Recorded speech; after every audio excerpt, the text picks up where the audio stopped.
want any videos to be on? எல்லாருமே தயவு செஞ்சு ஒரு அன்பு கட்டல வீடியோஸ் மட்டும் ஆன் ஆஃப் பண்ணிருங்க.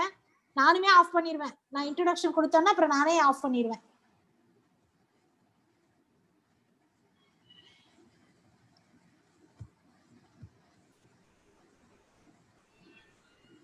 Good evening everyone present for today's intensive online coaching. Today amongst us we have Advocate Ramesh Ganapathy, who's an international attorney, and he is going to take us through the subject of principles of trademarks. One session we had with us previously. Today he is going to take us on principles of trademarks with special aspect of landmark judgments. He is going to deal with some landmark judgments on trademarks, and the floor is all yours. On behalf of Legal Eagles Elite and all the participants, it is immense pleasure to invite a very soft-spoken and a hard-working person, my dear brother, Advocate Ramesh Ganapathy, who is an expert in IPR, and it is so nice of you in spite of your busy schedule. And we know in the COVID-19 situation, most of the IPR lawyers were busy, unlike the other litigant, civil and criminal lawyers. In spite of your busy schedule, you have joined us today. The floor is all yours. I welcome you. Good evening, madam. Thank you. Thank you for the wonderful introduction. Hello, friends. Good evening, everyone. So, as ma'am said, the previous session, we had a session on the overview of trademarks, and we have also gone through the procedures for registration of trademark, how to register it, what are the legal procedures involved. And after the session, I had some feedback from my couple of friends that some of the case laws would have been covered, so that especially for lawyers, so when they go for any exams or practical knowledge, so it will be always useful to learn through some judgments or case laws. So that is why this session I wanted to be like covering the basic principles of trademark and the judgments. So in the judgments, we will have both the provisions as well as the important principles which are governing the trademark laws. So today I'm going to take the session on this. Ma'am, I want to share the screen of my desktop. You can share. You are one of the co-hosts, right? Yes. So I'll share the screen. Can you see the screen, madam? Yes, it started sharing and it's trademark. It's been visible. Yes, so just before going to the various judgments, just for the friends who have just joined today and who have not joined in the previous session, just I wanted to give you a brief introduction of what is trademark, so that we can go ahead with the judgments. So as per the Trademarks Act, Section 2(b) defines what is trademark. It says trademark means a mark capable of being represented graphically. I have highlighted the important portions of this particular section. Mark capable of being represented graphically, which is capable of distinguishing the goods or services of one person from those of others, and may include shape of goods, the packaging, and combination of colors. And Section 2(m) further defines a mark includes what are all the inclusion of a trademark: a device, brand, heading, label, ticket, name, signature, even a word, letter, numeral, shape of goods, packaging, or combination of colors, or any combination there. So this is what the definition given in the Trademarks Act of trademark. In general, in a common man language, if you ask me what is a trademark, trademark is your brand name or the name of your company. In any business, the trademark is something to do with the name of your business or name of the brand. So how to protect it and what are the legalities involved in the trademark protection? Now we will go ahead with the judgments one by one. The first concept I'm going to cover with this particular judgment is that deceptive similarity. The whole trademark law is governed by this particular, this is one of the essential principles of trademark law. Deceptive similarity. So what is deceptive similarity? When there is a trademark is being copied or infringed by a competitor, the first thing which will come to the mind of the court or the deciding factor in any case, whether the infringing product or in the infringing trademark is identical or deceptively similar.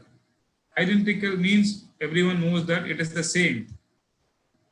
For example, if my trademark is Wipro, W-I-P-R-O, the opposite party mark trademark is also Wipro, W-I-P-R-O.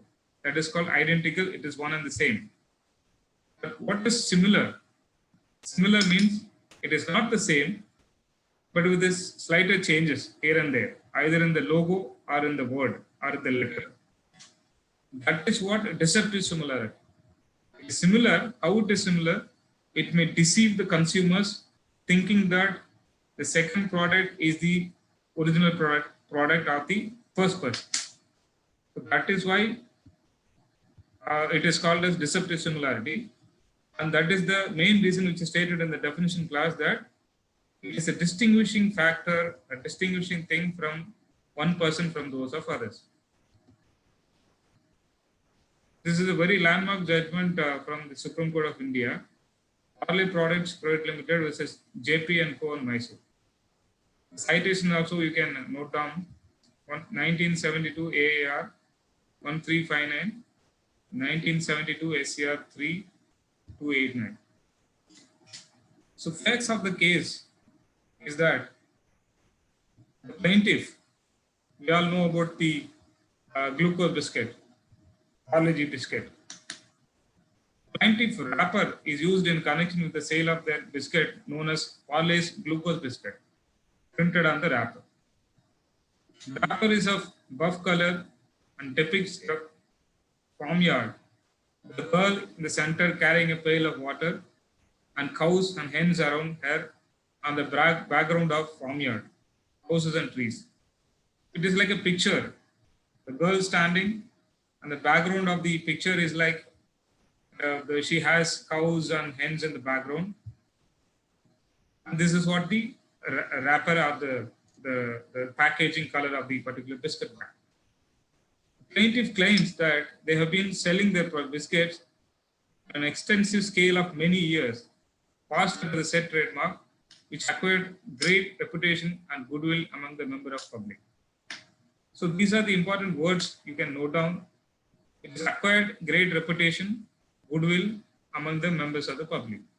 So for a trademark, acquiring goodwill is one of the major factors to decide the trademark cases. Because trademark, in other words, it is the goodwill. The person is creating a goodwill over a period of time by the quality of the product or the huge amount of money they are spending for the publicity of the product. The defendant pleaded ignorance of the registration of the trademark. In this case, the plaintiff has already registered the trademark. The defendant says that, no, I'm not aware of this. They denied that the wrapper used by them in connection with the sale of the biscuit was deceptively similar to the plaintiff's trademark, as alleged, or they had in any way infringed the trademark rights of the plaintiff. And they are refusing that, no, we have not copied, we have not infringed, and our wrapper design is not similar to your wrapper design. They pleaded further, there was a good deal of difference in the design of the wrapper from that of the plaintiff, relied on certain features of the design which were said to be quite dissimilar to those of the plaintiff's wrapper. Inasmuch the defendant's wrapper contained a picture of a girl, you can note down. See, in the plaintiff image, as I told you, that glucose biscuit, and in the defendant wrapper also, they have the name, but the background image, you can see here also there is a girl standing. Picture of a girl supporting with one band of bundle of hay on her head, carrying a sickle and bundle of food in the other. The cow and hens being unlike those of the plaintiff's wrappers.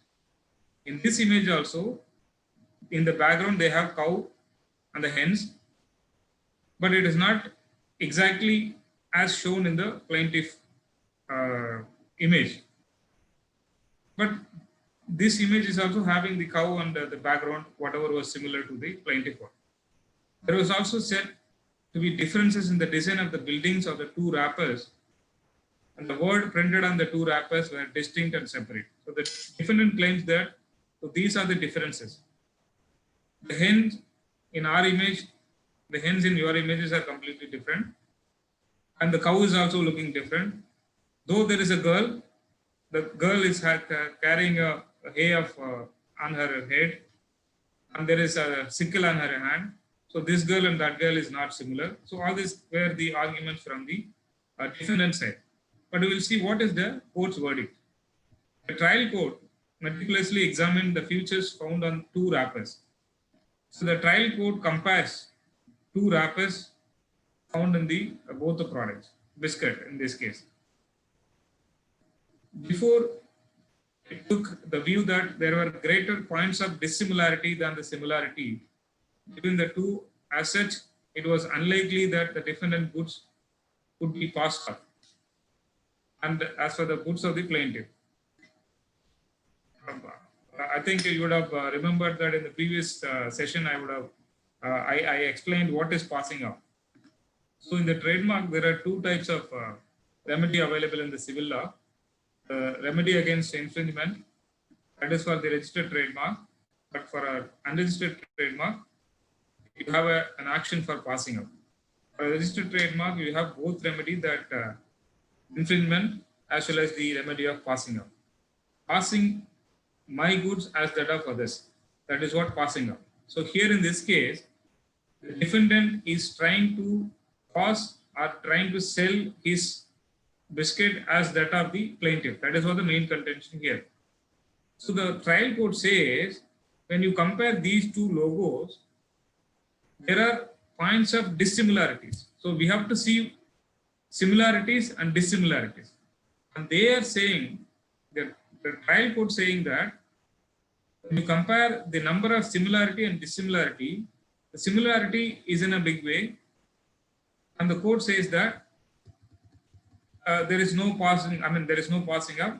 The consumers will not be getting confused because there are factors to differentiate the plaintiff product from the defendant product. So it says that no chance of seller committing a fraud on a customer. An ordinary purchaser would certainly refuse to purchase defendant goods if he was offered them plaintiff goods. Accordingly, the trial court held that the plaintiff had failed to establish their case. So the trial court failed when the trial court refused to give an injunction in favor of the plaintiff. Then the matter is going to the High Court. Now we will see what is the observation of the High Court in this case. So there were several distinguishing features between the two wrappers. These could be noticed even from a distance. The High Court is saying that no, several distinguishing features are there.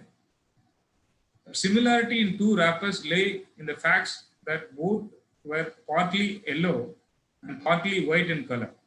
The color of the wrapper is partly yellow and partly white, and both bore the design of a girl and some birds.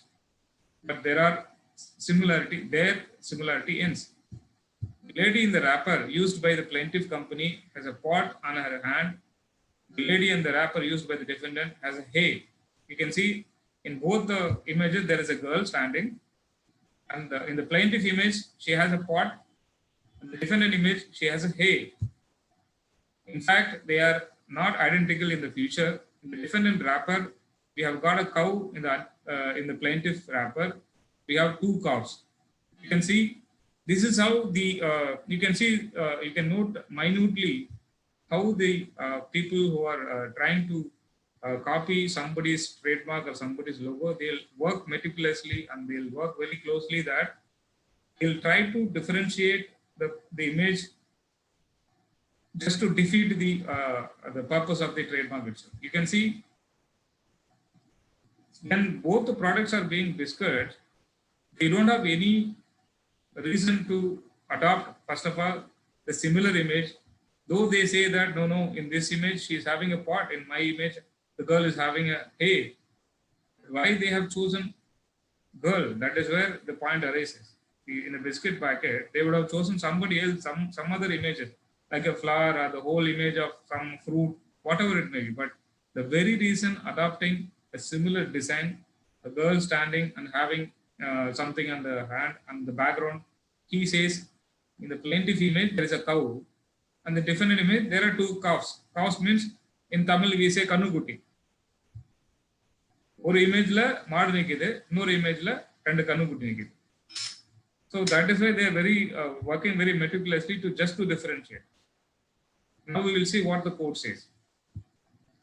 The upper portion of the defendant's wrapper is not similar to the plaintiff's wrapper. The High Court went on to comment, it is true that passing of action, one is not to look to minor details but must take into consideration broad features. Even if you take the broad features of the two wrappers into consideration, we do not think they are similar. At any rate, they are not so similar as to deceive an ordinary purchaser of biscuits. So one thing you have to note here, both the trial court as the High Court says, who will be confused? When there is a product, especially in a trademark law, when you decide about deceptive similarity, who will be deceived? Here, the kind of purchaser is very important. In most of the products, the courts have held that you have to look at, in the nature of, or you have to compare it by keeping a ordinary prudent man with average imperfect recollection, or a person of a layman. That is why they say they are not similar as to deceive an ordinary purchaser of biscuit. When a common man goes and buy a biscuit, and they say that no, this is not similar. They have more dissimilarities when you compare this. This is what both the trial court as well as the High Court says, that both the images are not similar. Then there is no infringement or there is no passing up. But we'll see what the Supreme Court says. This is what is very important. And this is what has been followed in this country. This particular judgment has been a landmark judgment. You can see the year. It is 1972. Till today, this judgment is a very good judgment and is being quoted in various cases all over India. Now we'll see what the Supreme Court says. It says, in an action for infringement, the plaintiff must no doubt make out the use of the defendant mark is likely to deceive. But where the similarity between the plaintiff's and defendant mark is so close, either visually or phonetically. This is what is very important. So how to decide whether the mark is similar? There are three criteria the courts have held: phonetically similar, visually similar, and overall similar or graphically similar, as stated in the section itself. So here the Supreme Court says the defendant mark is so close either visually or phonetically or otherwise, and the court reaches the conclusion that there is an imitation. No further evidence is required to establish the plaintiff rights the violated. Expressed in another way, if the essential features of the trademark of the plaintiff have been adopted by the defendant, the fact that the get-up, packing, and other writing or marks on the goods or on the packets in which he offers his goods for sale show the marked differences or indicate clearly the trader are indifferent from the registered proprietor of the mark would be material. Whereas the case of a passing off, the defendant may escape liability if he can show the added matter is sufficient to distinguish his goods from those of the plaintiff. So what the court is trying to say, adding of, instead of cow, having two cows is specifically made just to differentiate. It's purposefully made. Having a girl with having in hands the different material is purposefully made. So the court is trying to say, you can see the underlined wordings, essential features of the trademark of the plaintiff have been adopted by the defendant. So in a label or in a device mark, when there are too many materials, like in this case, there is a word, Gluco biscuit, and there is an image, girl, the background, everything is there. So it is a combination of so many materials or so many elements. But we need to see when there is a conflicting mark or competing mark, we have to compare both and we need to see whether the essential elements or major elements of this particular trademark is being copied in this trade. It is not necessary that both the trademark have to be identical and it has to be exactly the same. Supreme Court says no. Even if the essential elements are copied, there is a scope for infringement or passing out. That is what the intention of the party. Now the bullet points are there. In order to come to the conclusion whether one mark is deceptively similar to another, the broad and essential features of the law of the two are to be considered. They should not be placed side by side. This is what is very important. In many judgments, even in our High Court, they say as per the college judgment, this is what the test to be conducted. When you compare two logos or two composite trademark or two devices, normally the way they compare is that just keeping side by side. They'll see that these two are same. But the court says you cannot do so. It should not be placed side by side to find out the differences. Because if you keep side by side, it is like very easy to find out, okay, this is not there. In this hand, she has a hay and in the other image, she has a pot. So you can easily find out the difference. That is not the way when you go for buying a product. You will easily go and take the product, you will hardly remember whatever the image. You can't say that, okay, in that image, the cow was there. There was one cow here, there are two cows. You can't say that. That is what the court says. They should not be placed side by side to find out if there are any differences in the design. If so, whether they are such a character as to prevent one design from being mistaken for another. It would be enough if the impugned mark bears such an overall similarity to the registered mark as would be the likely to mislead a person usually dealing with one except the other if offered to him. In this case, we find that the packets are practically of the same size. The court says both the biscuit packets are in the same size. Even if it is a bigger size or smaller size, there is a differentiating factor. But the court says both the biscuit packets are in the same size. The color scheme of two wrapper is also same. The color scheme, the overall look of the biscuit packet is also same. The design on both, though not identical, is noted. Design on both, though not identical, bears such a close resemblance that one can easily be mistaken for another. A common man, that is what I use the word common man, or a man of ordinary prudence, or a layman. When you give one thing by saying that this is the other product, he can easily get confused because he cannot remember all the materials in the wrapper, everything, because the color is same, shape is same, the overall look is also same, color, getup, everything is same. So he will definitely get deceived. Essential features of both are there in a girl with one arm raised and carrying something in the other with a cow. Cow or cows near her and hens or chickens in the background. That's what they are saying. In the background, there is a farmhouse with a fence. The word Gluco biscuits in one and the glucose biscuits in the other. You can see that. I'll maybe highlight.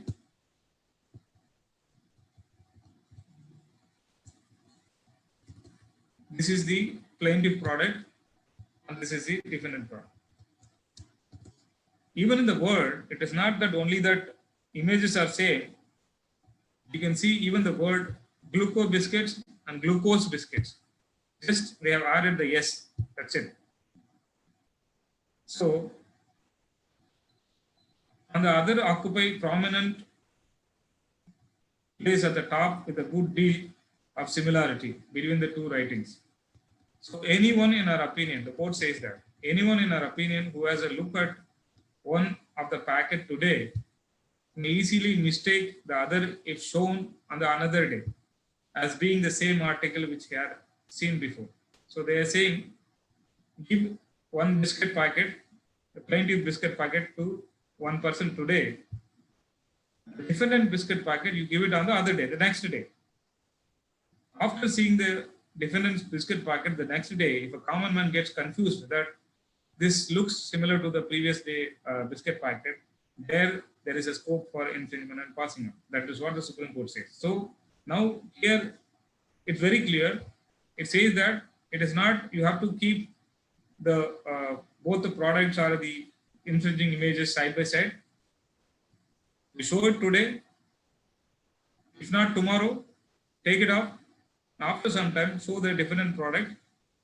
And after seeing the second product, if any common man gets confused that both products are looking similar, both the images are looking similar, there is a deceptive similarity. If one was not careful enough to note that the peculiar feature of the wrapper on the plaintiff goods, he might easily mistake the defendant's wrapper for the plaintiff if shown to him sometime after he had seen the plaintiff. After all, this is what is very important. This is the observation by the Supreme Court. It says, after all, an ordinary purchaser is not gifted with the power of observation of a Sherlock Holmes. So it's like the detective stories of Sherlock Holmes. So common man is not like a detective agent to see the differences, minute differences. Common man is gifted with the normal, ordinary mind. So we have therefore no doubt that the defendant's wrapper is deceptively similar to the plaintiff which was registered. So the Supreme Court says we can note down that this case was rejected in the trial court.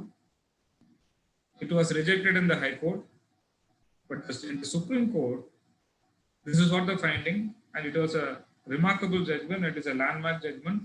This decision is being followed even till today. That is what the test is being laid down by this Honorable Supreme Court.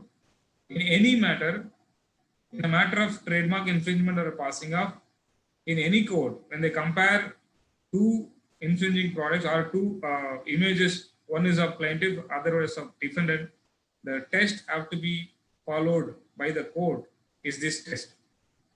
This is always called as, in most of the IP laws language, they say simply parleji judgment. In many cases, they have said parleji judgment. This is what the parleji judgment. So now I will move on to the next case. The principle, what we have seen in the first case is deceptive similarity. And I've also showed you the case last. The next principle, which I'm going to deal with, is that prior use. So what is prior use? So in a trademark, there are two types of trademark in India. The marks which are already in use, the marks which are proposed to be used. What is proposed to be used? See, normally we all know that what is the mark in use. A trademark or any name or a company name which we are using already and which has been used in the course of the business. For example, I'm running a business, I have a trademark, I'm using it for the last 5 years, but I have not registered it. When I go for a registration, in the trademark office, I can say, though I'm applying today, in 2020, I can say that I've been using this mark from 2015. So that is called mark which is in use, marks which are in use. What is proposed to be used? I have an idea to start a company. I have an idea to start a brand, but not now, maybe in another 1 year or 2 years. So what I can do, instead of just waiting for another 2 years or 3 years after I start the business and go and apply for a trademark, I also have a right to register a trademark even now, even if I'm not starting the business now. I can start after 2 years or 3 years. That is called the marks which are proposed to be used or intend to be used. I'm having an intention to use. That is all intent to be used. In these kind of cases, when there are two conflicting marks, it is always the major principle for the courts to decide. When there are two marks, the courts will decide based on the concept of prior use. What is prior use? It is like a first come, first serve. Who started first? Who is prior in the use? For example, if there are two trademark, there are two parties using the same trademark or a similar trademark. When the matter comes to the court or even in the trademark office, what is the deciding factor? The deciding factor is the court or the trademark office will see who started first. The party who started first is having the right to use the trademark. Suppose if the party who started first is giving an NOC, no objection certificate, or is willing to coexist it, then he can give a certificate or a letter to the other party to coexist or to register the same trademark by giving the no objection. But the rule says the party who is using prior is the right party to continue with the use of the trademark. Now here there is one there is a landmark judgment. This judgment is called Dhariwal Industries Limited. This MSS Foods Products. The citation you can note down 2005-30 PTC 233. So we all know there is one Kutka called Manik Chand. So this is the case about that Manik Chand Kutka. And in fact, it was an eye-opener in the field. Because normally there is a belief that trademark is a certain matter of big companies or multinational companies. But in fact, it is not so. Even WIPO, the World Intellectual Property Organization, is having a specific schemes and special schemes for MSMEs, small, micro, and medium enterprises. And they have given various benefits for MSMEs for registering their IP, either it is a trademark, patent, or copyright. So here is the case which will help you, irrespective of the size of the company, irrespective of the revenue they generate, irrespective of the popularity they have. When there is a fight between two companies, one is a multinational company and one is a normal company, which is very, very normal, very small in scale. It is not that the bigger company will win. Here, the trademark law will help even for a smaller company if you show that you are the prior user, though it is not pan India. This is the classic case of prior use. The facts of the case is that Dhariwal Industries Limited filed a suit. Dhariwal Industries is the bigger company. MSS Foods Product is the very small company. Dhariwal Industries filed a suit against MSS Food Product for using the name Malik Chand.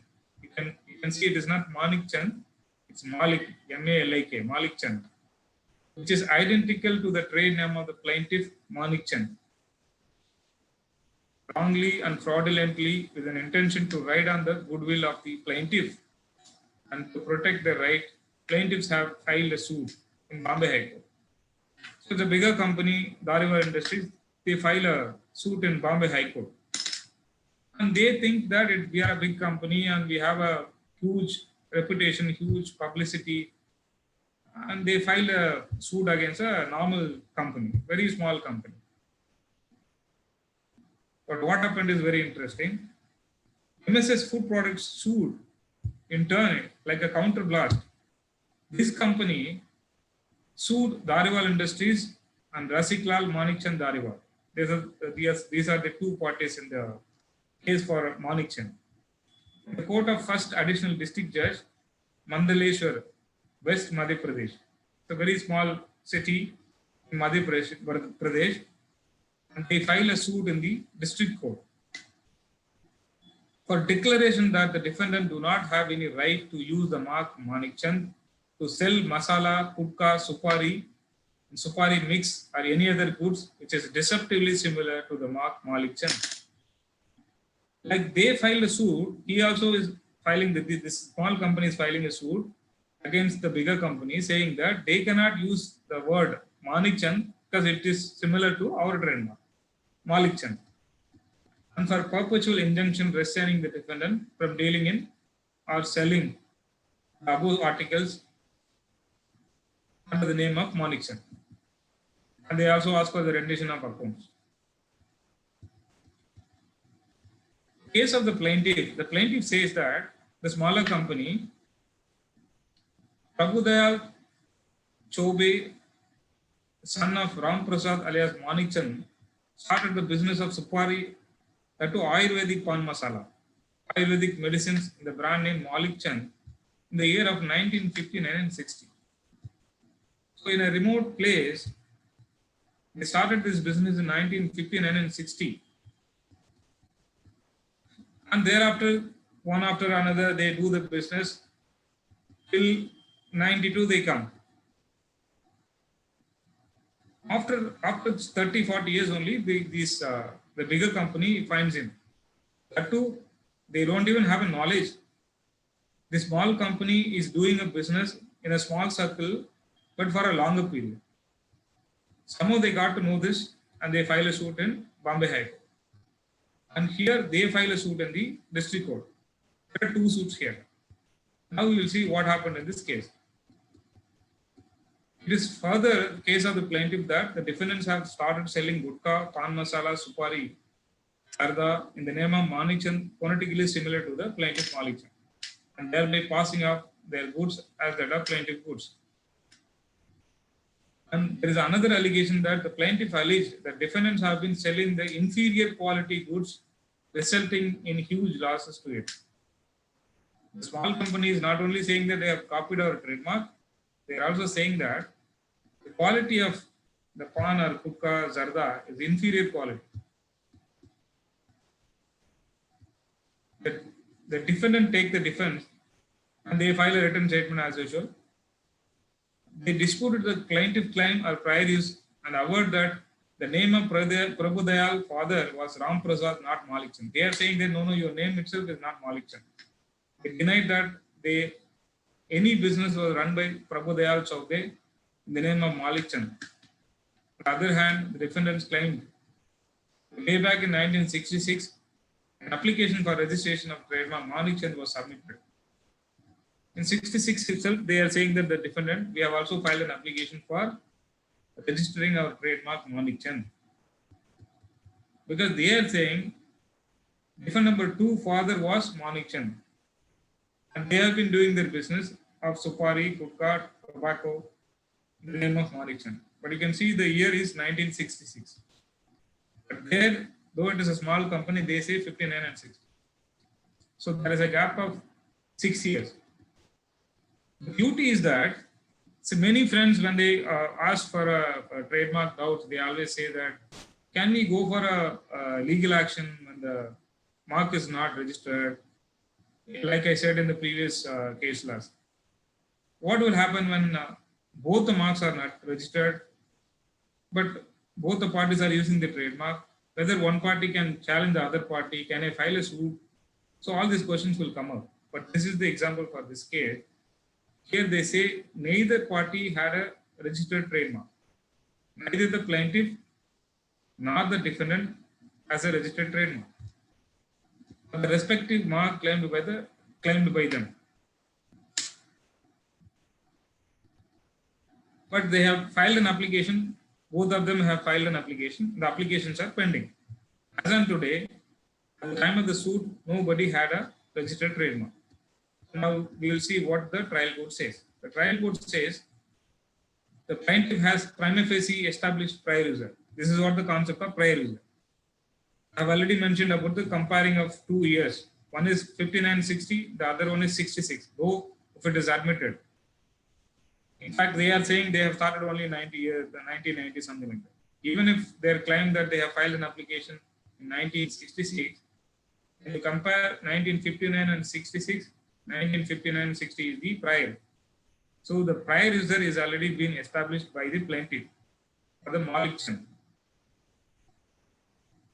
And it turns out that the question whether the assignments relied on from the predecessor, the plaintiff were genuine and pre-proved and are proved that proved to be genuine was a question that could be decided at the trial, and this prima facie case stage, there was no reason to discard those documents. They are saying that the defendant are questioning the assignments which were submitted before the court. As I said, in 1959, one Prabhudayal Chowdhury started, and after that, the family, like a hierarchy, the next generation is taking. There are some assignments. So this is also a very important concept. We may think that the assignment of trademark. What is assignment of trademark? Like in the property matters, when I have a property, I am selling it. So there are various ways of conveyancing sale deed or a settlement deed or a partition deed to just to there is a title is being transferred, and there is a sale, the title is being transferred, and there is a settlement, the title is being transferred. Similarly, trademark or copyright, any IP, the title also can be transferred by way of an assignment. Here, there is a question that whether only a registered trademark can be assigned or even an unregistered trademark can be assigned. But in this case, we could see that even in 1960s, they have done assignments for unregistered trademarks. The court says that though it is a family hierarchy, it was given to one to another, the assignments of unregistered trademark is also valid. The legality, the originality or the authenticity of the document can be tested only during the trial.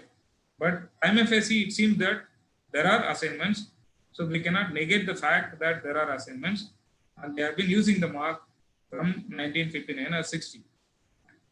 So they say the trial court says there is a prima facie case. Now we will see what the High Court says.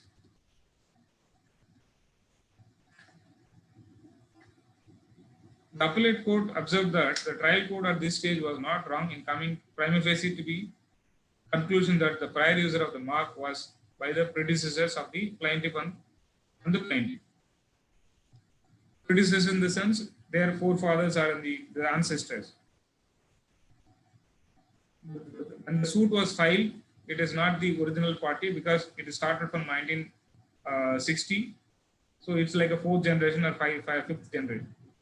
So the plaintiff has not started on his own from 1960. The plaintiff's predecessors have started in the 1960.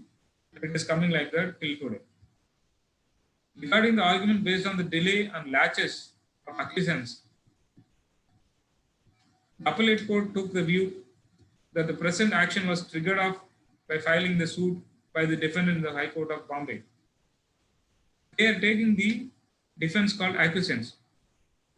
The defendants say that we are a bigger company and the plaintiff is a small company. They are operating in a remote places, and we being a bigger company and we do all kind of advertisement because we all know that Manik Chand is a bigger company, and even in Tamil Nadu there are various in every pawn shop if you go we can find definitely Manik Chand good car whatever it is despite the ban. So the defendant is taking the stand that the plaintiff definitely should have known about our presence, they should have known about our business, and even after knowing all these things, they kept quiet. They have not taken any action. So this delay in taking legal action against us will amount to acquiescence.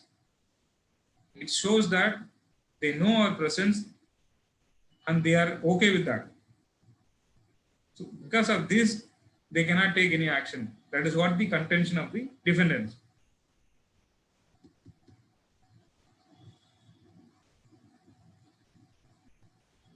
Thus, the High Court says, finding no reason to interfere with the grant of interim injunction, the trial court, the lower appellate court dismissed the appeal filed by the defendant, but directed to directed the trial court to try and dispose of the suit within a period of 6 months.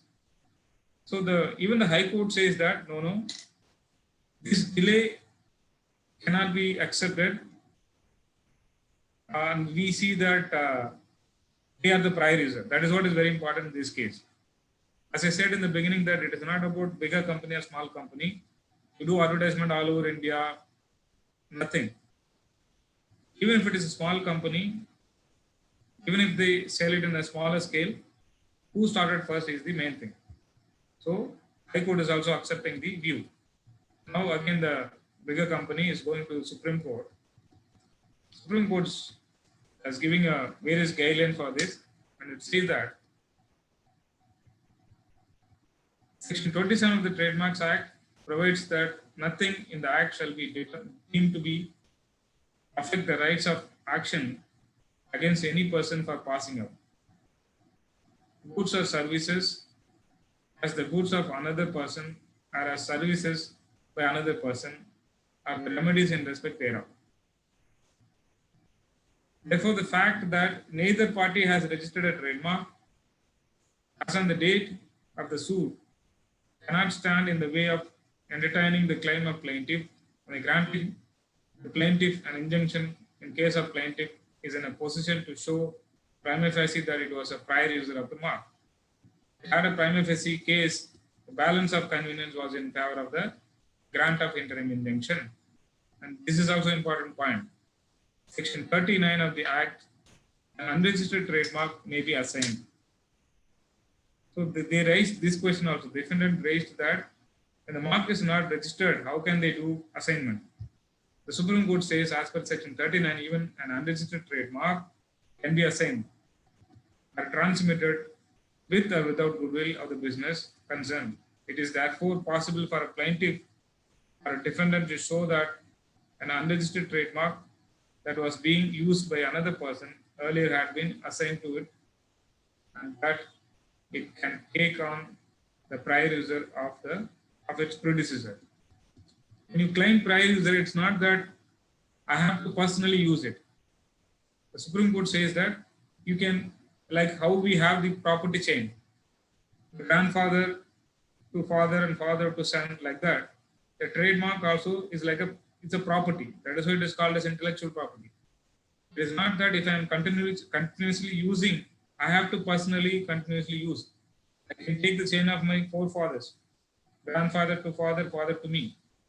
That is what it says. So, who started first? The date of the first use is very important to decide any trademark dispute. The principles governing the grant of interim injunction are well settled and do not require to be repeated. Interim injunction has been granted in favor of the plaintiff in this case, mainly on the finding that there was a prior user of the mark Malik Chand. If not by the plaintiff, by his assigners, the use of the mark Malik Chand, by the defendants in respect of pan masala and kudka and supari commenced only at a later point of time. Prima facie establishment of prior user goes a long way in enabling the plaintiff to claim an injunction in the passing of action. Finally, the court says, prima facie it appears as that the mark Malik Chand was being used, though not much publicized by the original user, leading to the alleged acquisition of the right to use the mark by the plaintiff. The defendants appear to have started the use of the mark Malik Chand at the large scale subsequent point of time. So you can note down these two lines. Malik Chand, not publicized, very small scale, but they started first. Malik Chand, this large scale industry, very publicized, and they have a huge advertisement, big company all over pan India publication, pan India business, but they started at a later point of time. This is what the court says. Based on the prior user concept, the plaintiff wins the case, so it is a small company.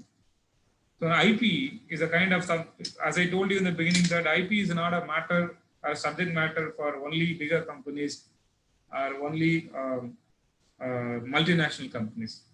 The intellectual property right always held even for a smaller company, even small, medium enterprises, when you are using your mark properly and you are the prior user.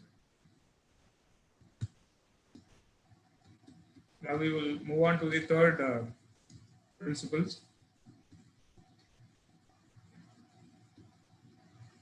Necessity of interim injunction, dishonest adoption, and delay. What is why there is a necessity for interim injunction and IP suit? I think I have already explained you about this particular concept in the previous session itself. Because in an IP suit, unlike any other civil suit, we file a suit.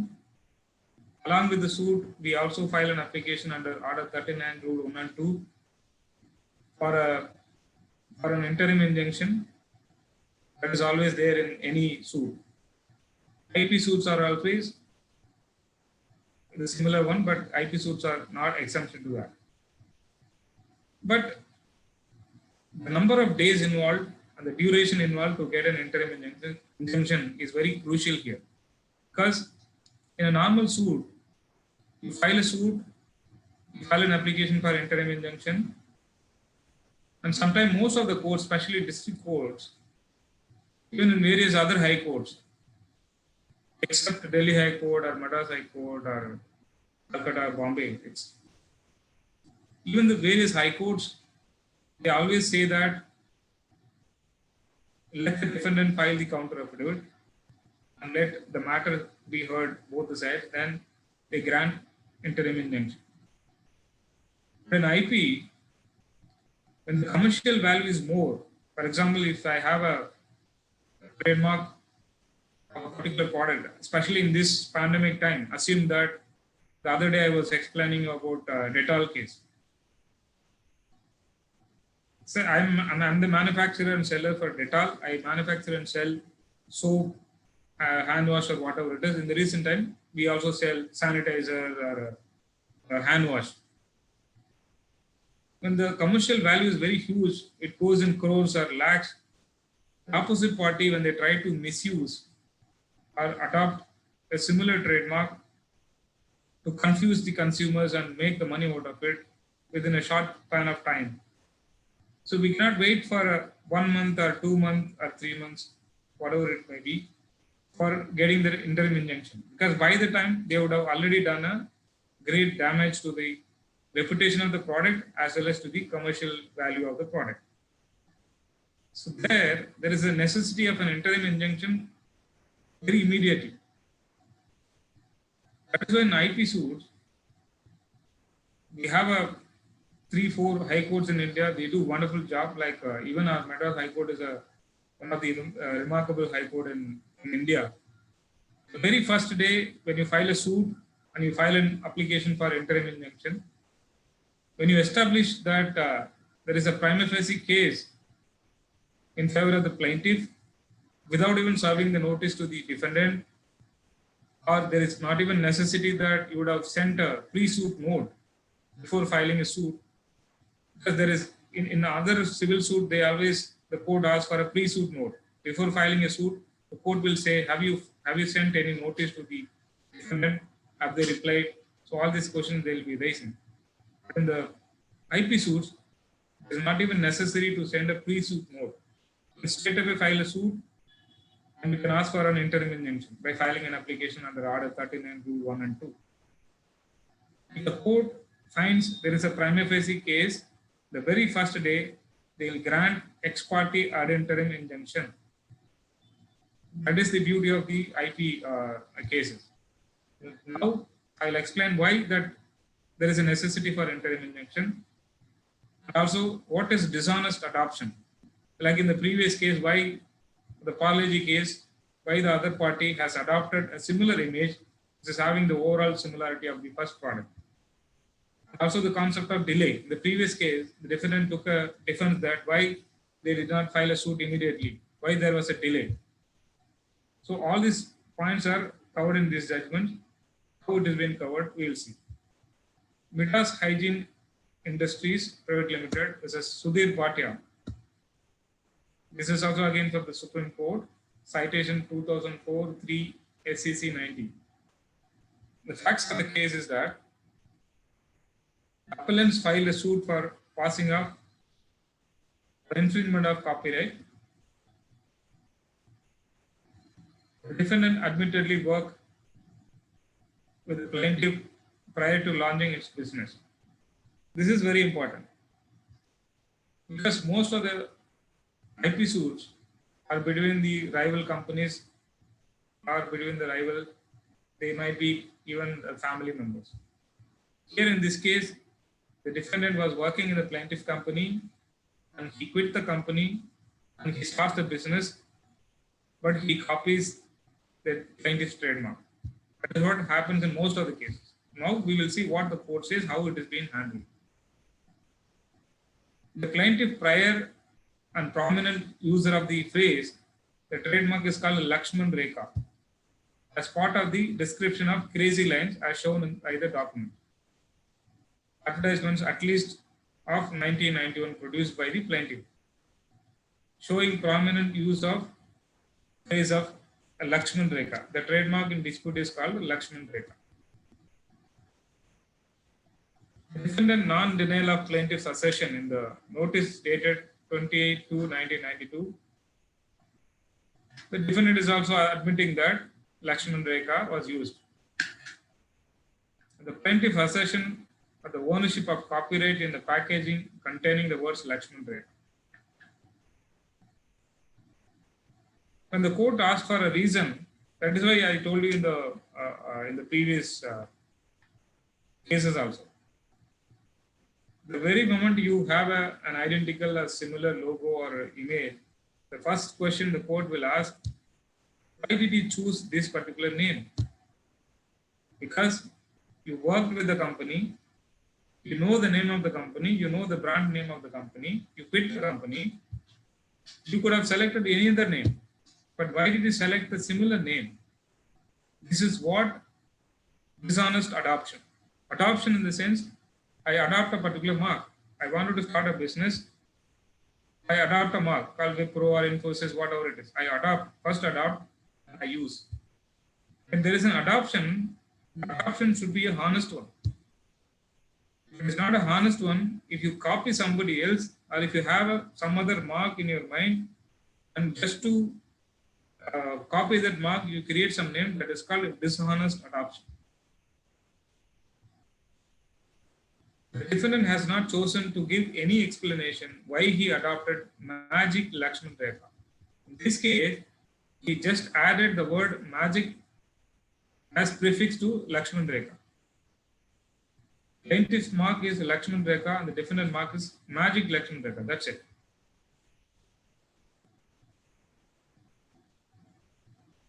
The defendant says that he's been also using from 1992. But in the trademark registry, he's saying he's using from 1996. So he is conflicting his own statements. The matter comes to High Court directly because as like Madras High Court, this High Court has a direct original jurisdiction. The single judge granted an interim injunction preventing the respondents, their agents, servants, distributors, stockists, or any other persons acting on their behalf from manufacturing, marketing, distributing, selling insecticides, pesticides, Lakshman Rekha. So the High Court is giving, the single judge is giving the interim injunction. Then they go for a division bench, appeal, OSA. The division bench, in spite of noting the factors which have been set out by the learned single judge, has vacated the interim injunction merely on the ground that there was a delay. This is what the important factor here. So the marks are very similar, Lakshman Rekha and Magic Lakshman Rekha. Though that the defendant was working with the plaintiff and he quit the company, he is having a very good knowledge about the plaintiff trademark. The only reason is that there is a delay in filing the suit because he is aware that the defendant is using. Only on this factor, the interim injunction was vacated. because it has held that such delay and laches disentitled grant of injunction. The respondents were merely directed to file regular accounts of their sales in the court.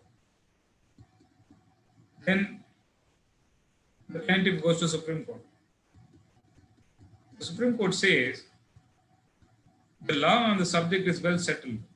So this paragraph is very important because I myself have argued in several cases this particular paragraph. It says that the law on the subject is well settled.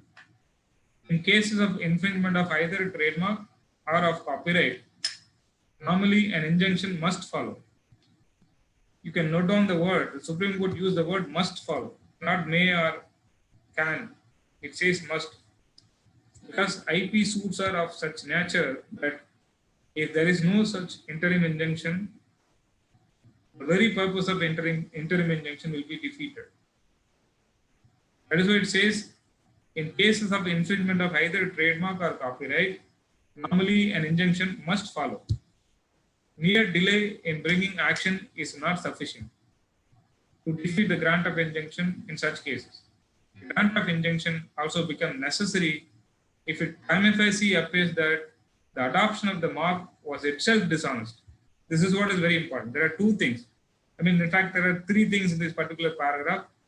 Very, very crucial factor in any case of IP cases. One is that if there is an infringement of trademark or copyright, an injunction must follow, pending the disposal of the main suit. Number two, court says that mere delay in bringing the action is not sufficient to defeat the interim injunction. Number three, if the court finds that the defendant has adopted the mark with a dishonest intention, that itself is sufficient to give or grant an interim injunction. So these are the three important points in this particular. This is the whole case, in fact.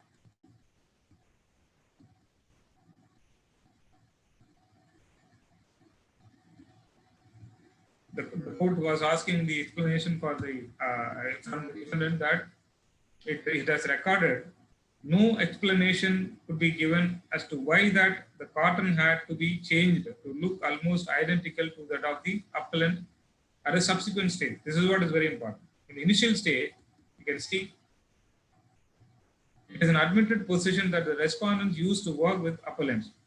So he admitted that, yes, I was working with the plaintiff. The advertisement which had been issued by the appellants in the 1991 show that at least from that year they were using the mark Lakshman Rekha. So the plaintiff has been using, they are producing some advertisements in the court, at least from 1991 they are using the mark Lakshman Rekha. Not only that, but the appellant have had copyright in the mark Crazy Lines and Lakshman Rekha with effect from 1991. The copyright have been renewed on 1999.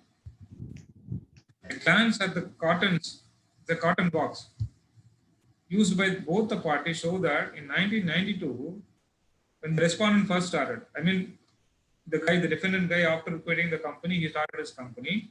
When he started in 1992, he used the mark Lakshman Rekha in cottons containing colors red, white, and blue. So these are the three colors he initially used, but after that he changed the color. That is why he changed the color so that it looks similar to the plaintiff product. Not only that, you can see, not only that he copied the mark Lakshman Rekha, Magic Lakshman Rekha, he also copied the cotton color and the getup. That is why the court says that this prima facie indicates the dishonest intention to pass off his goods of the appellants. So he had a clear intention, dishonest intention. He adopted the similar mark. Initially, he had a different packaging design. Subsequently, he changed so that the subsequent design looks similar to the plaintiff product. We all have to think why they are changing the design and why they are changing the logo. Because that is where the goodwill plays an important role. When a consumer buys a product on a large scale, the product has already The product has already many consumers and people have very good reputation about the product. That is why many people started buying the product.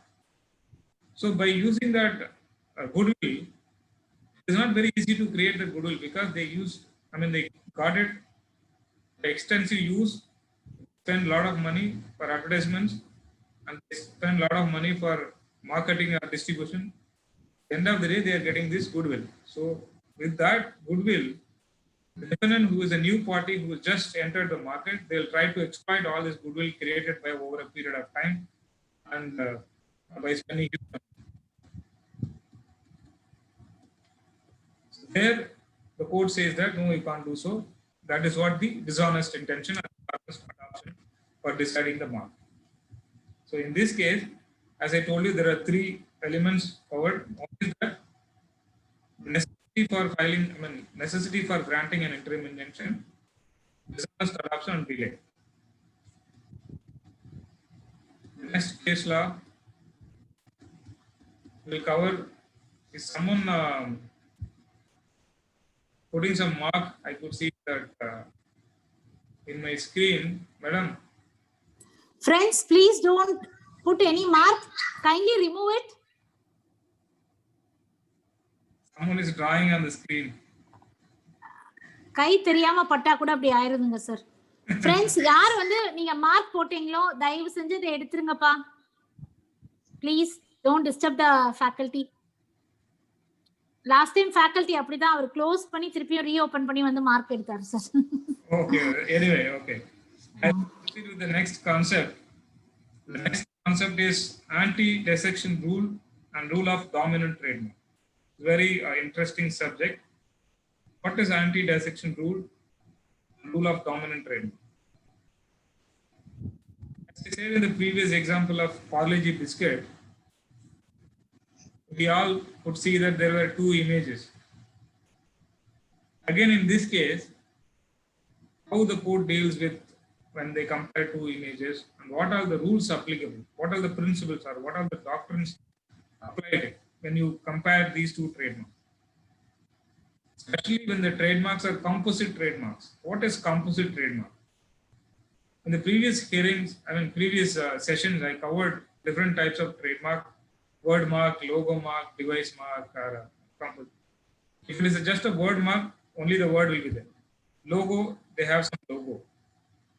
And label, not just the word mark, they have some label. Composite mark is exactly the Parle-G case.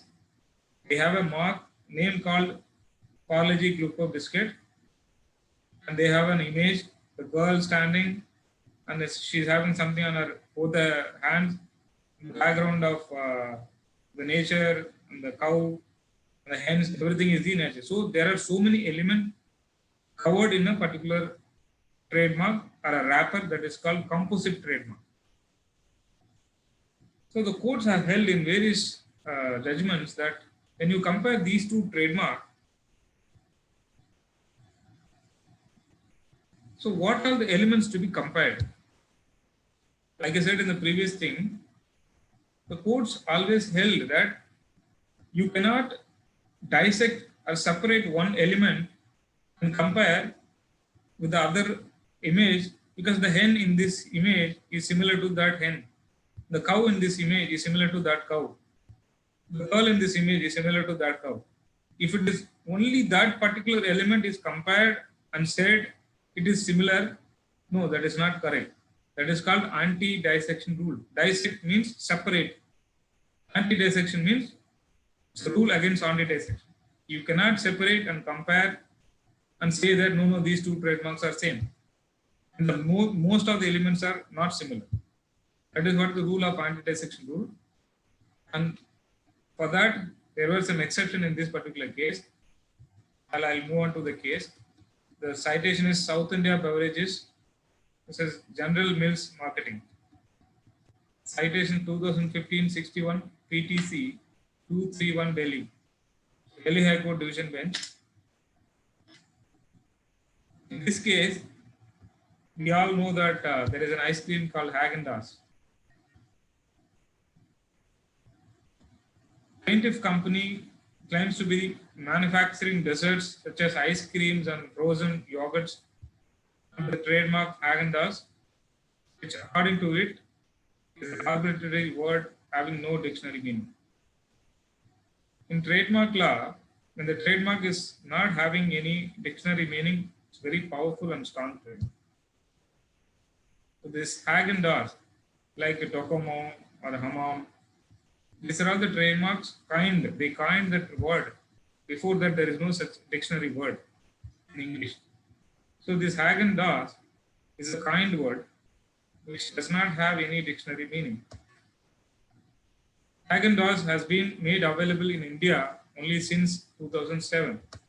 However, the plaintiff obtained registration for the mark Haagen-Dazs in India in respect of ice cream, sherbet, sorbet, and frozen confections in Class 30 with effect from January 1993 and for food products in 2008.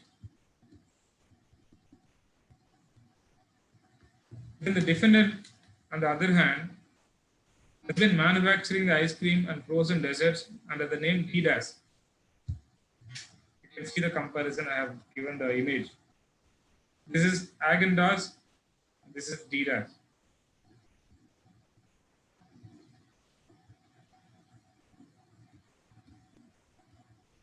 But this product is not an India product. They have been selling this in across South India.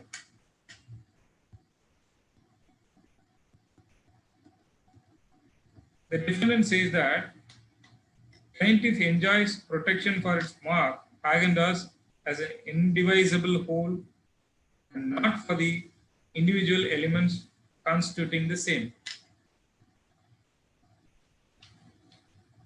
Reliance has been placed on the principle of anti-dissection.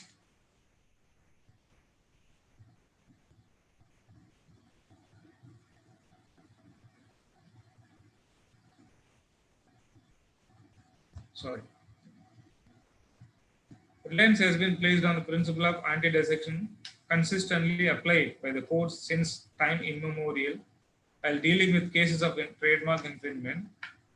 It has been further submitted that even if the constituting element of the mark are considered, Hagen forms dominant part of the respondent claim to trademark, and any potential similarity with the non-dominant element as in a trademark would not amount to infringement.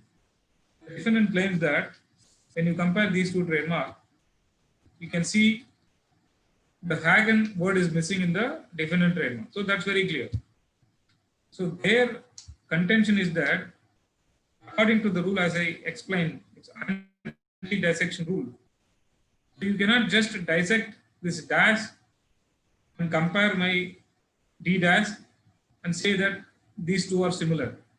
The defendant contention is that in the plaintiff trademark, the word Hagen plays a major role. This is the prominent part of the trademark.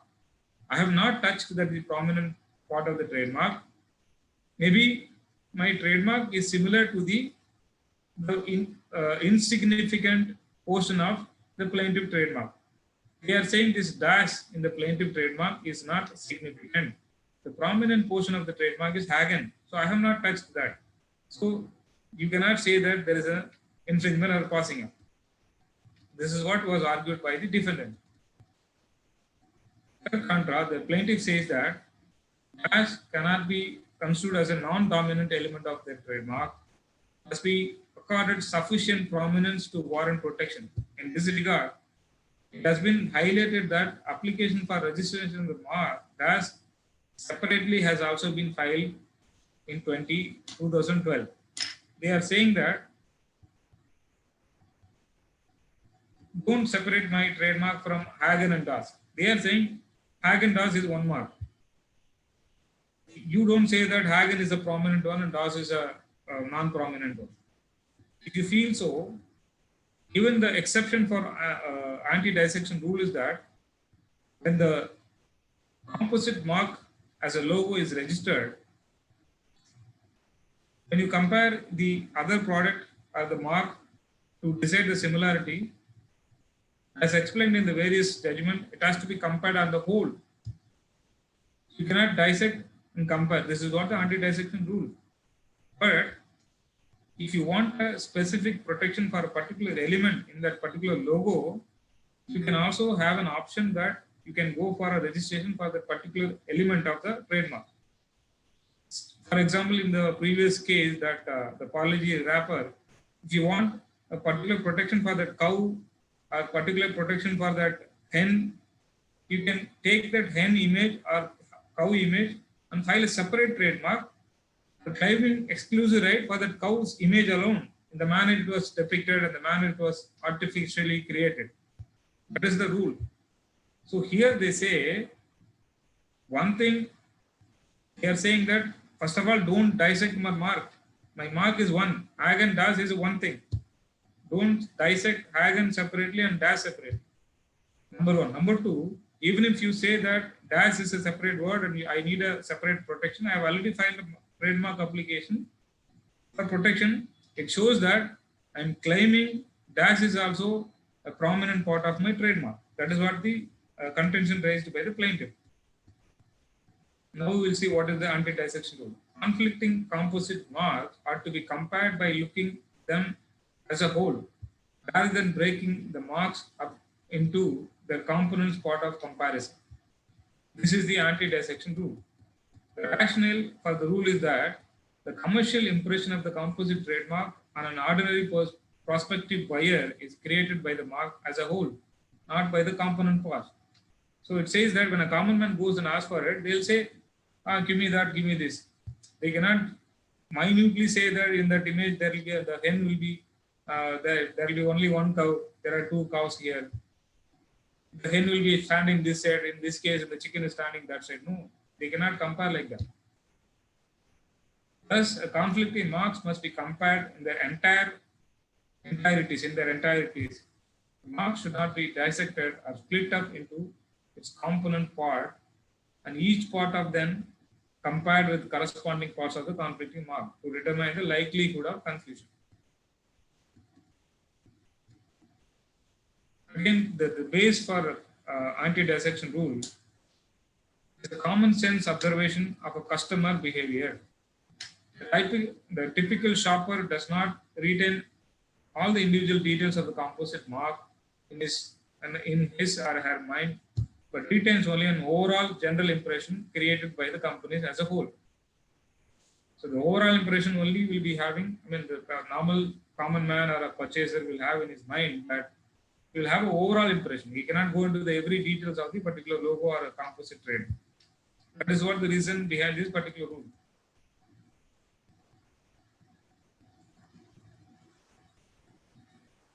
In litigation over the alleged similarity of marks, the owner will emphasize the similarities and the alleged infringer will emphasize the differences. This is what happened in the Parle-G case. One will say, no, these are the similarities. The other will say, the defendant will try to say, no, these are the dissimilarities. What all similar is there, the plaintiff will say, he has copied. The defendant will always try to differentiate because he has in mind that to differentiate the factor. The point is that the two marks should not be examined with a microscope to find the differences, for this is not the way the average purchaser views the mark. That is what I told in the Parle-G case. The Parle-G case says an ordinary prudent man is not gifted with a Sherlock Holmes mind. He cannot split and see. To the average buyer, the points of similarity are more important than minor points of differences. The court should not engage in technical gymnastics in an attempt to find some minor differences between conflicting marks. Here, in this case, the court has come up with a new idea. Before this particular case, there was no such idea. In fact, every court was following this anti-dissection rule. But here, this court says it is very minute. The anti-dissection rule says don't dissect and compare. But the dominant mark, the identification of dominant mark says you have to dissect and compare, but when to compare, how to compare is the question now. You can dissect a prominent portion of the trademark and compare the prominent portion of the conflicting mark. If both the prominent portion of the two trademarks are similar, then it is similar. Though not overall everything is similar, but we need to see what is the prominent portion. This is what is very crucial here in this mark. This code was, this particular judgment was very clear on that particular point. This is called identification of dominant mark. What is dominant in that particular composite trademark? Particular element of composite mark which enjoys greater prominence vis-a-vis other constituent elements may be termed as a dominant mark. The principle of anti-dissection does not impose an absolute embargo upon the consideration of the constituent element of the composite mark. The said elements may be viewed as a preliminary step on the way to an ultimate determination of probable customer reaction to the conflicting composite as a whole. The principle of anti-dissection and identification of dominant mark are not antithetical to one to another if viewed in a holistic perspective. These said principles rather complement each other. The court says these two principles, like anti-dissection rule, identification of dominant rule, it's not against one to another. In fact, both are helping each other. That is what the court says. How it is, we will see. The mark of the respondent plaintiff Häagen-Dazs is a unique combination of Danish sounding words which have no recognized meaning whatsoever in any language or etymology. Evidently, the owner of the mark coined these arbitrary words, in other words, to make its brand name sound original or unique. Here the main point. There exists a high degree of phonetic similarity between the plaintiff mark and the respondent mark. Phonetic similarity constitutes an important index of whether mark bears deceptive or misleading similarity. So this is what is very important. So when there are two composite trademarks, there are so many elements, images, cows, fruits, whatever it is. The first thing is that what is the name of the trademark? Phonetical word is very important. So that is what the deciding factor. Because when a common man goes to a shop, he will say, "Sir, Hamam soap kudunga, Dutch soap kudunga, Parle biscuit kudunga." That is what he will be asking. He will not say, "Give me the biscuit which is having this flower, or this having this cow symbol, or background base will be like this, or it will be in this color, the line will be like this, zigzag, horizontal." All these things a common man will not go and ask. When a common man goes and asks for a product, he will tell the name of the product. That is what is very important. That is why phonetical similarity plays a major role in deciding in any trademark disputes. It was not correct in law to hold that the principle of phonetic similarity has to be jettisoned when the manner in which competing words are written is different. This is also a very important thing. Some cases we have also handled, they say that, "Sir, though the marks are phonetically similar, the way I have written the color combination, in one of the cases, the lower court has said, I don't want to tell the name of the brand, the name is same, but the plaintiff product is in blue color, the defendant product in a green color." The court says the image is in a small size, the defendant font size is a bigger size, and they say this is in straight and this is in italic. Whatever it is, for example, if you want to say moon, M-O-O-N, the plaintiff mark is also moon and the defendant mark is also moon. In whatever way you write moon, or whatever the color you use, or whatever design you put, at the end of the day, it is moon only. So you cannot differentiate by adding color combination, adding so many designs. At the end of the day, what is the spoken word of the mark is very important. That is what phonetical similarity. That is what the court says, which competing words are written is different. Even if it is written different, it is not different. Phonetically similarity is the main thing. The resemblance between two marks must be considered with reference to the ear as well as the eye. This was held in one of the landmark judgment, Krishnasamy Chettiar. This was from our own Madras High Court. It went up to the Supreme Court. The Supreme Court said that when you compare two trademarks, the resemblance between the two trademarks must be considered with reference to the ear as well as the eye. When you see something from your eyes, it looks similar. When you hear something after closing your eyes, you pronounce both the marks. If you feel both are similar, if sound similar, it is similar. There is a deceptive similarity.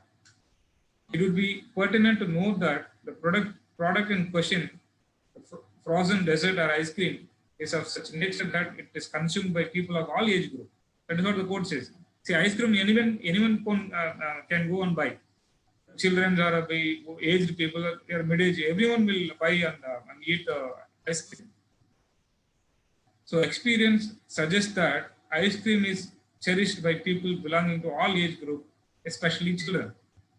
The nature and kind of customer who would be likely to buy the goods as a relevant consideration in the celebrated rule of comparison.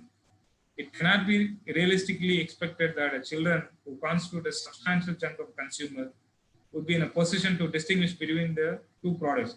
So you cannot say the children that when they go for asking for a ice cream, Häagen-Dazs or Adidas, both the products end with Das. So they'll be getting confused, even a normal kid. So doubtless in assessing in case of trademark infringement and ascertaining the likelihood of confusion, the effect of the difference is price between the two products. If it is a product which has price difference, that is also matter. But here, both are ice cream. Even if it is a price difference, it is sold from the same shop. So again, the quote says, the competing marks have to be compared, keeping in mind an unwary purchaser of average intelligence and imperfect recollection. This is what the test to be conducted. Ordinary observer test. That is what has been stated in the college judgment. The courts have reiterated that the test of substantial similarity involves in viewing the product in question through the eye of a layman. The layman is not expected to have the same hair-splitting skill as an expert. A punctilious analysis is not necessary. A layman is presumed to have the cognition and experiences of a reasonable man. So this is what is held by this particular case. And it says that Häagen-Dazs and Adidas are similar and they injuncted the defendant. So the rule laid down in this case, anti-dissection rule and identification of dominant trademark.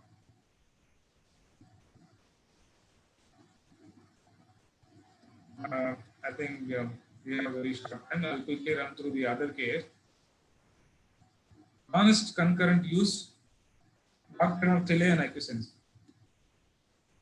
What is honest and concurrent? This is the rule which is to be applied when there are two trademarks. I mean, the trademark is same, but there are two parties. Both the parties are using the same mark or identically similar mark, but one does not know the other. Both are using honest and concurrent. There are two words, honest and concurrent, simultaneously.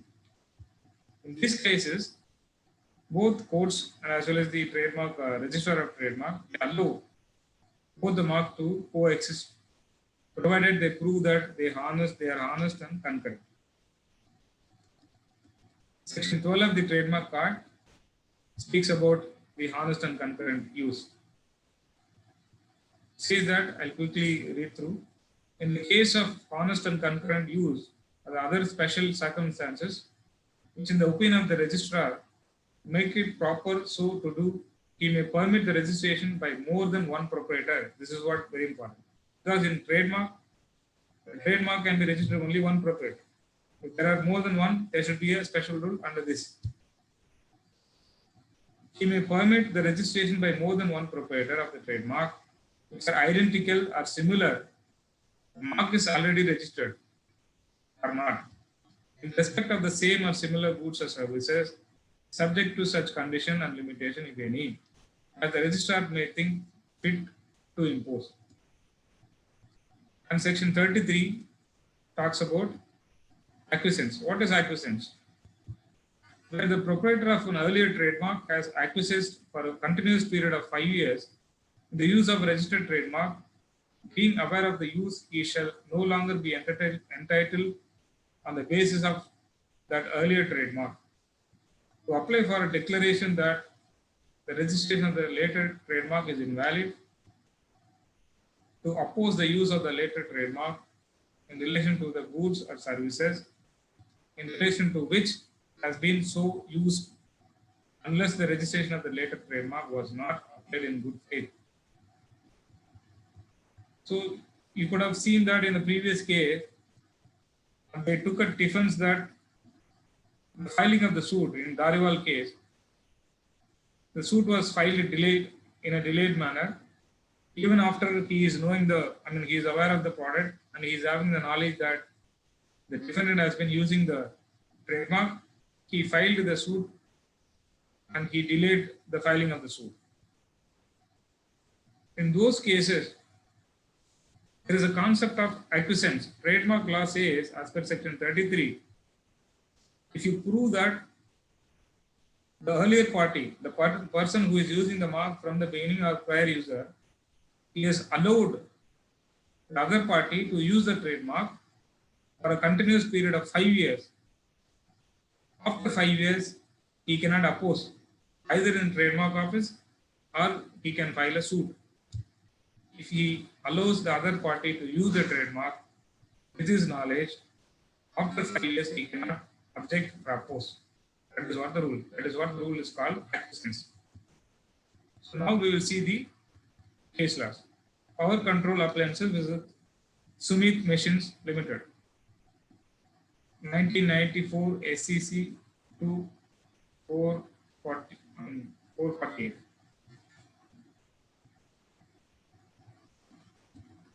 This case is very important because there are two things. One is that this acquiescence and delay. And another thing is that, like I said in the previous case, he was working with a company and he quit and he started a new company, the previous employer or previous employee. This case is about the dispute between the family members. How the dispute between the family members are being dealt in a trademark matters or in any IP matters. So, in Madras High Court, the plaintiff files three suits. This case is again very important because it is covering the aspect of trademark, copyright, designs. All three IPs are there except patent. This has trademark, copyright, and design. One suit is for complaining infringement of copyright on the image. Number two, a trademark dispute for the name Sumit Mixie. We all would have heard that there was a very reputed brand for mixer grinder, mixie called Sumit. And also they have the design protection for that Viper blade in the mixie. One Mrs. Madhuri Mathur was a sole proprietor of Mrs. Power Control and Appliances Company. She started a manufacturing and power operated kitchen mixie for domestic use since 1963. They are marketed since 1964 under the brand name Sumit. Sumit was the name of the mixie. So they manufacture and sell it. The mixie was packed. This is what very important. So number one is the name Sumit. Number two, the mixie was packed in a cardboard box. On the top, a pictorial photograph displayed the appliance in different colors showing different purpose for which the mixie could be used. The booklet was there, enclosing bearing title Sumit Domestic Mixer Operating Instructions and recipe book. They have a booklet that consisted of 80 pages and bound spirally in hard art paper. A guarantee card was also issued. As such, the first plaintiff is the owner of the copyright. So number one, name is there. Number two, the recipe book and the booklet is there, the manual, how to use the product, all these things were there. The guarantee card was there. The plaintiff claims that he has a copyright over it because it's a literary work. There are two things. One is the literary work and the booklet, Number two, on the cotton image is there the artistic work. So the defendant was incorporated in 1984. The company called this Sumit Machines Private Limited. Sumit Machines Private. This was incorporated in 1984 by her own son. It has been manufacturing and selling mainly washing machines and vacuum cleaner from 1991. They started manufacturing domestic mixies exactly similar to the plaintiff mixer with identical specifications except for the power rating.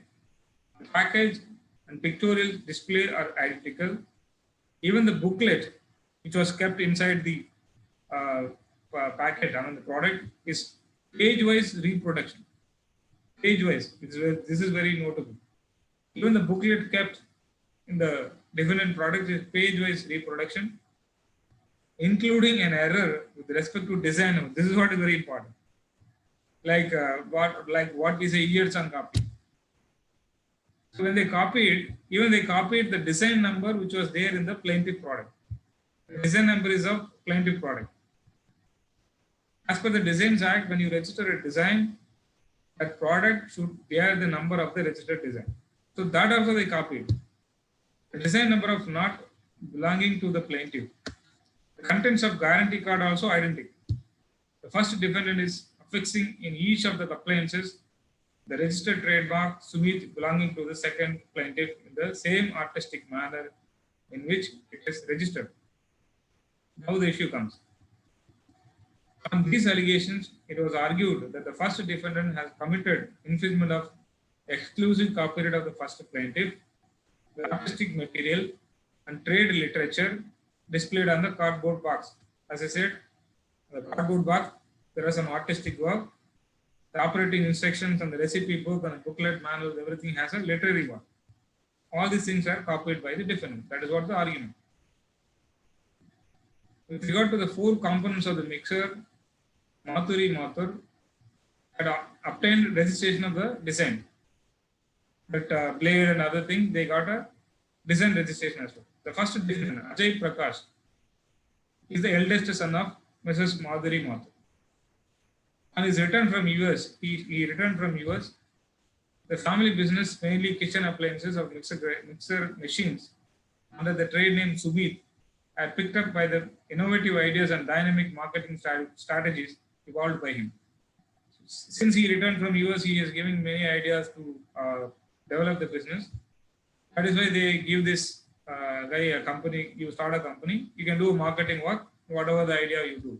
Initially, it was with washing machine and vacuum cleaner, but later they also get into the marketing of this mixer grinder, mixie. The family was selling Sumit Mixie since 1963. This is what is very notable. The family business started in 1963. This case, the son is starting from 1991 or 1980. The first defendant company was incorporated in 1984, Sumit Machines Private Limited. Here again, there is an important point. For starting a company, it's a limited company. If the company has a name which is conflicting a registered trademark, the owner of the registered trademark has to give an NOC to that person so that the ROC, registrar of company, will not raise any objection. It is a compulsory procedure in the ROC when you go for a registration of a company. If the name of the company is conflicting with the registered trademark, they will ask for it. Without NOC, they can never register it. Because the trademark is such a powerful thing that even if you have registered company name, the name of the company itself can be cancelled based on the trademark registration. You can apply before ROC saying that this company name is conflicting with the name of the registered trademark. So they got the NOC also. Since it's a father, mother, son, so father and mother, they gave the NOC to the son. He started a company. For the name, because you can see that the name of the company itself is Sumit. Sumit Machine. So they have a Sumit in the name of the company itself. The said company itself was incorporated with the knowledge and approval of the plaintiff applicant. Then matter comes to the this thing. The reply of the first defendant is that copyright trademark and corporate design is that of the first defendant, which was conceived by the family company. They are saying that no, Mathuri Mathur is not an individual person. All the works created by the family. It is a family work, so everybody has a right. Being the son of the family, I am also having the right. That is what the argument by the defendant. So he is saying that I am a honest and concurrent use. This is what is very important. What the law says, when you are honest and concurrent, the more than one person can use the trademark. He is saying, no, I am honest and concurrent because I started the company with the consent of my mother and father. She gave a NOC to start the company. My company name itself is having Sumit. So he is saying, I am a honest and concurrent user. I am entitled to use them. Now we will see what the court says. The court says, as I said, there are three elements in this case: copyright, design, and trademark. In the copyright, with respect to the operative instruction and recipe book, guarantee card, the outer carton box in Sumit Kitchen Mixie, vested in the power control appliances, represented by the sole proprietrix of Mrs. Madhuri Mathur. Equally, the copyright in the design registration in relation to the Whipper blade was also accepted as belonging to the plaintiff. The trademark in the name of Sumit with the particular artistic design is registered in the name of the Sumit Research and Holding Limited. Again, it's a plaintiff company. Notwithstanding all these, the relief of injunction was not granted in view of acquiescence by the plaintiff, the honest and concurrent use of the first defendant. So the court says, you have a trademark registration, you have a copyright protection because it's created originally by you, you have a design registration. Despite of all these things, you allowed the defendant to use the mark for a quiet period of time. So this will amount to acquiescence. So they are not inclined to give any interim injunction. Now they go to Supreme Court.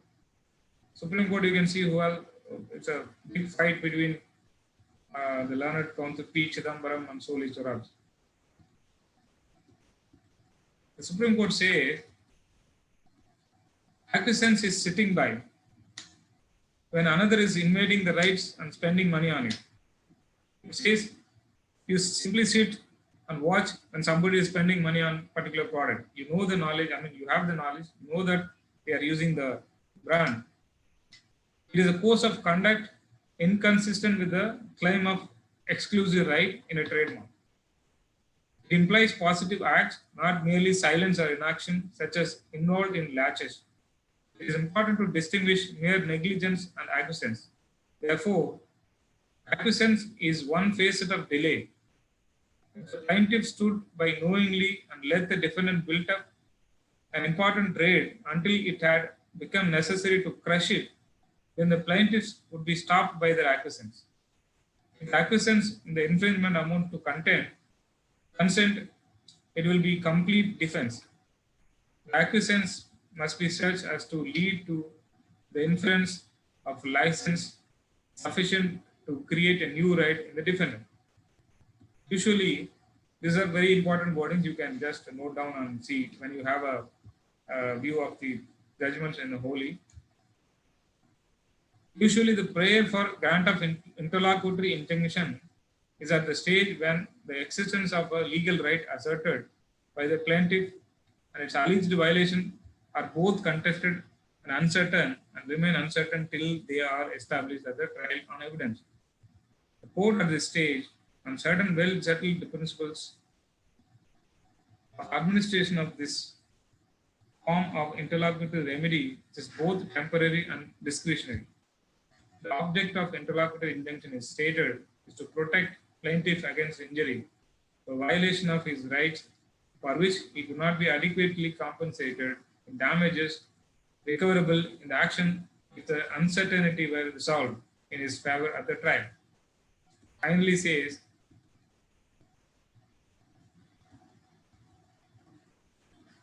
the court sees why an interim injunction has to be granted and where the balance of convenience lies.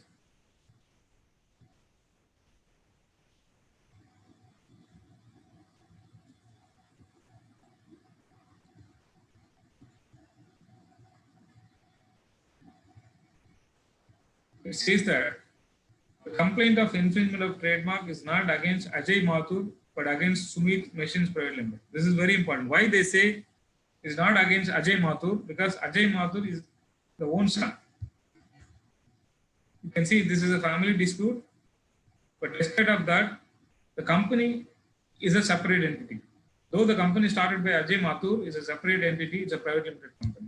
That is why they say the objection is not for the son as an individual.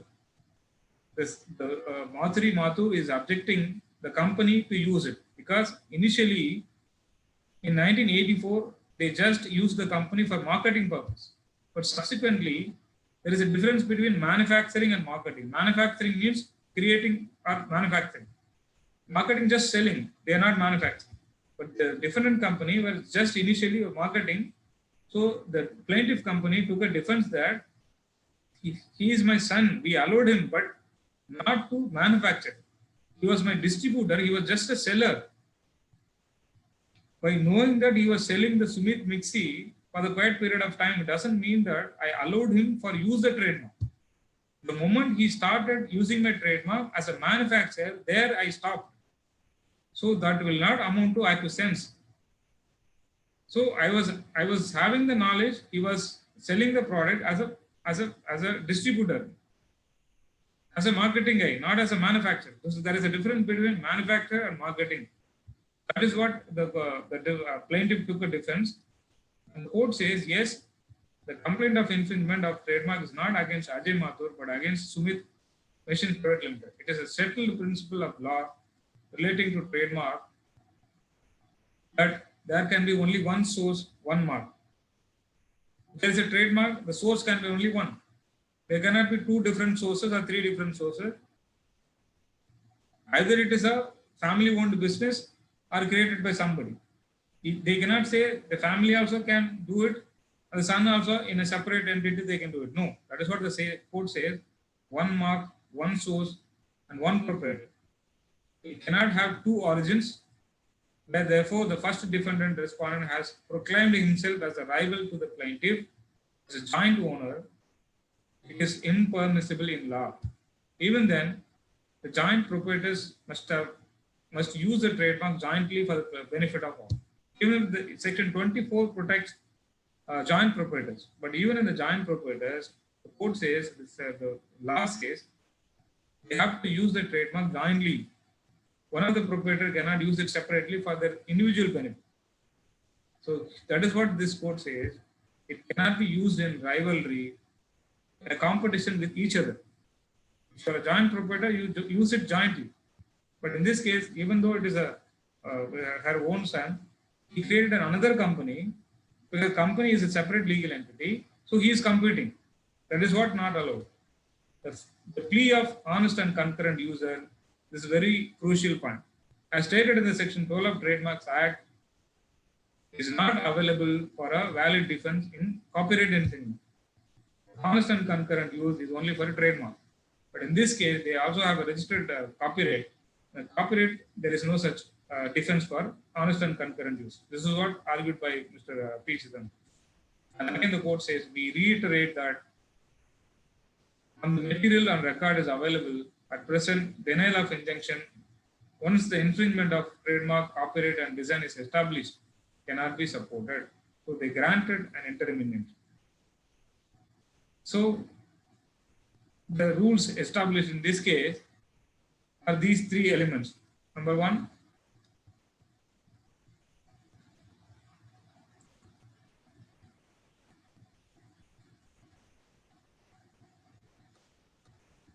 honest and concurrent use, doctrine of delay, acquiescence.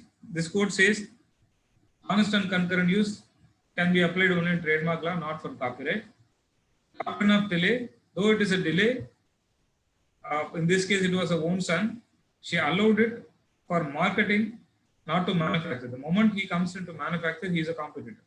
So the delay will not help in case of this thing. I was waiting for it till he starts his own business. Number three, acquiescence. I have never acquiesced because he was just a marketing guy. He was just selling it. He was my distributor. So these 3 points are covered and distinguished what is acquiescence, what is not acquiescence, what is delay, what is not delay. And there the honest and concurrent use will apply. So these 3 principles are covered in this particular judgment. It's very landmark. So that is what for today, and I think already it's 6:26. And thank you for your patience.